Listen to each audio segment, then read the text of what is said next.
Well, apparently OJ died yesterday from prostate cancer, which we found out he had last year, and he expressed confidence that he'd be able to beat it.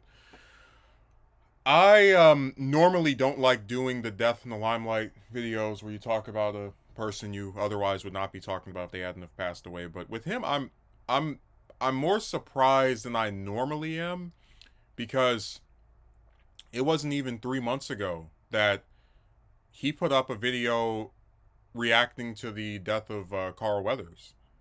And I guess I'm so used to when a famous person passes, it's after you haven't seen them in a public form, in months, possibly years. So that did surprise me, or I guess make this a little bit more surprising. Um, I mean, everybody knows his tale: football player that breaks out into acting with the Naked Gun trilogy, and then, uh, of course, the infamous 1994 murders of Nicole Brown Simpson and Ronald Goldman, and the very controversial trial where it seemed like, depending on what your ethnicity was, you would have believed he did or didn't do it. I have always leaned towards believing that if he didn't do it, it was probably his son. Um, and that's a very controversial opinion. I just think, based off the evidence, that he probably was the one that did it, and that the prosecution did a lousy job of trying to get him sent to prison. Of course, he would not have his freedom for that long, as a little bit over 10 years later, he was arrested in Las Vegas for a robbery, which saw him go to prison for 10 years. And I always remember the day that he got off, that he left or was released from prison in Vegas, is the same day that they had the awful mass shooting that remains the deadliest one in American history. Um, just a really interesting figure in the general sense that there is a belief by certain people that when African Americans become famous, they start to think that they're more than what they are and that they'll be seen differently, and that the case and the way he was treated was like a wake up call for OJ. I just think that he's a very important person in terms of true crime and football. I think those would be the two things. Like, obviously the trial will forever overshadow any accomplishments he had in the stadium, but it's really kind of fascinating to see just how much he was connected to. I mean, him and Jack Kemp, who the congressman who would later be the Republican presidential vice presidential nominee in 1996, they were on the Buffalo Bills together. Um, so he was always connected to someone or something, and of course, his lawyer Robert Kardashian's daughter Kim would become a big celebrity of her own accord. He was always connected to people and things that were either more significant than him or would become more significant later on, which I do find interesting, along with the fact that many of the people who were involved with the trial used that to spin out their own career and make some more money for themselves.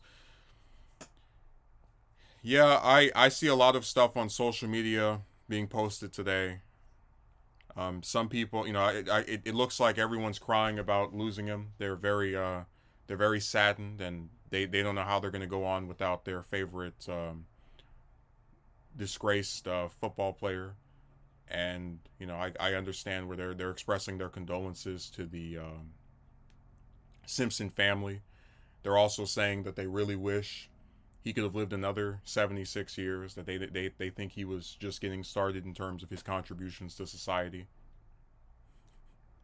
I'm being reminded as I scroll through the reactions to the Kissinger passing. Um, just like massive celebrations. And I've always said before, for me to celebrate someone's demise, it has to be a person that's done something to me personally. But also, I don't know. I just feel like if it's not going to bring back Nicole or Ron or any of the other people that were wronged by him, it doesn't really do anything for me, is what I would say. Even if I'm someone who does believe that either he did it or his son did it, or he had some involvement with it whatsoever. Just I don't really like celebrating this kind of stuff when it happens to people.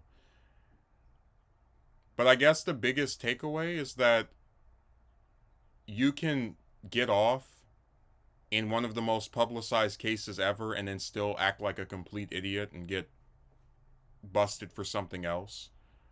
His whole thing of, I'm gonna find the real killers, and making sure that he was spotted with some woman that looked just like his ex-wife in the years after her murder. All of it was like tacky and just kind of like rubbing it in the face. People like, yeah, I got off.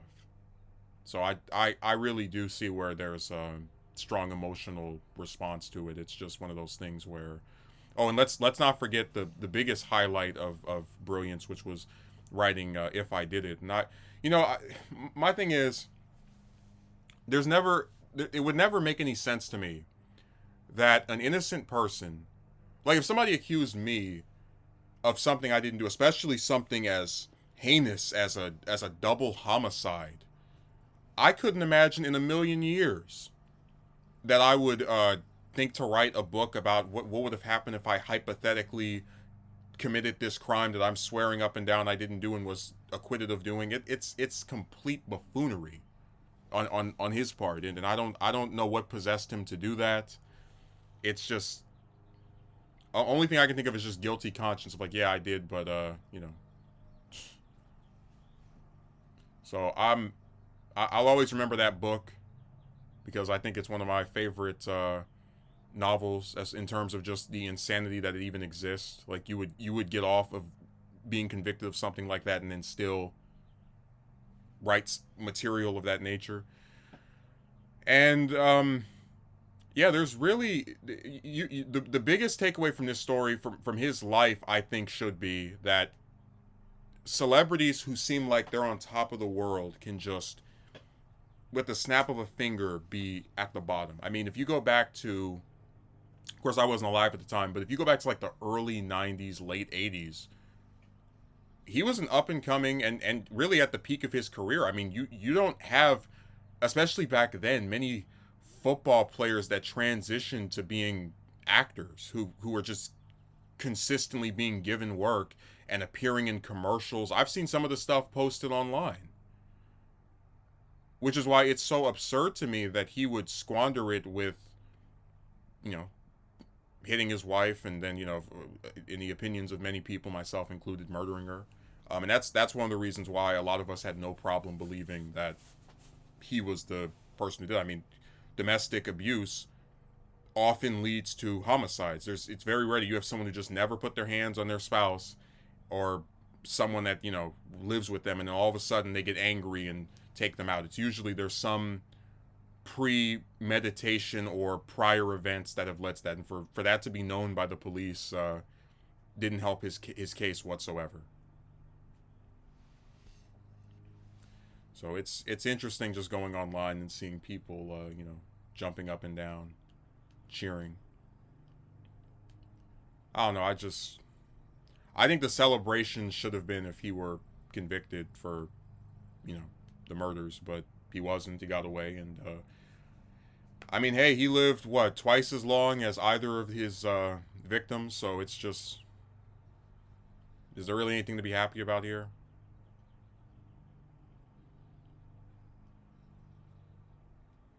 I will say, I hope that we can get rid of, this is another example of cancer just being something I'm really tired of seeing and reading about, and I hope we get a cure to it at some point. So regardless if we like a person or not, that is an awful disease, and it's one of the biggest plagues on humanity, and I just,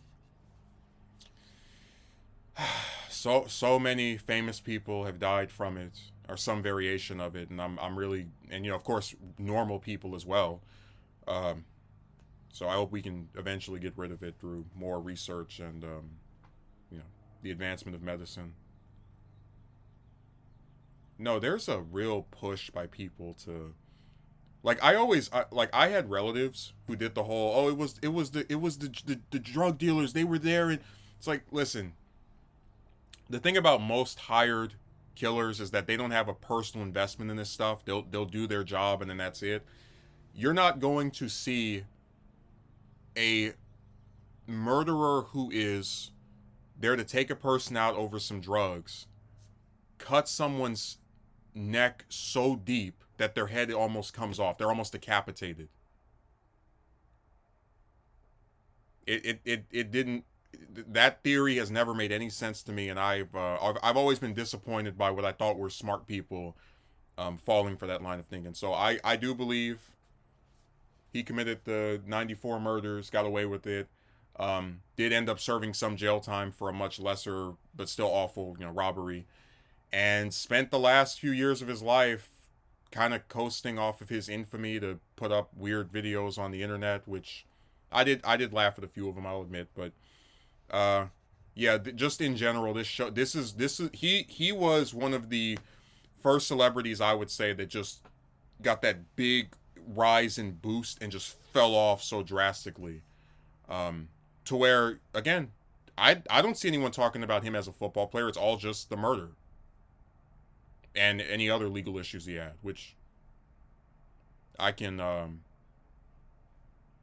say are legitimate things to focus on because they left certain people without their lives, which he now no longer has his, and it's not a victory for me. But if people want to do their little celebration stuff, I guess they're allowed to. It is the U.S. has free speech after all.